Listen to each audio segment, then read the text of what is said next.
আমার সাথে এমন কি কথা আছে বুঝলাম না।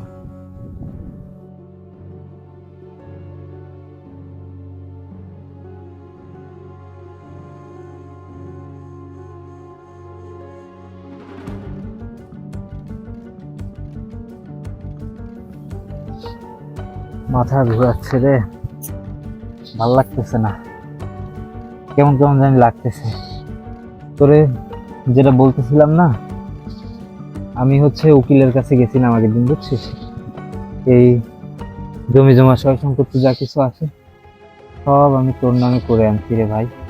এখন থেকে তুই এগুলা খেয়াল রাখিস, দেখাশোনা করিস। আমার খুব খারাপ লাগতেছে, কেন জানি না কি হয়েছে। সবকিছু একটু দেখে শুনে রাখিস, বুঝছিস? আমার এগুলার প্রতি কোনো আগ্রহ নেই, সব সয় সম্পত্তি আমি তোর নামে লিখে আনছি রে ভাই, দেখে রাখিস ভাই। জমি ভাই, কি হয়েছে ভাই তোমার? ভাই ভাই ভাই, আল্লাহ, আমি কি করলাম? নিজের হাতে ভাইটারে মাইরে ফেললাম। ভাই কথা বলো। আমি নিজের হাতে ফেরেশতার মতো বাইরে বাইরে ফেললাম।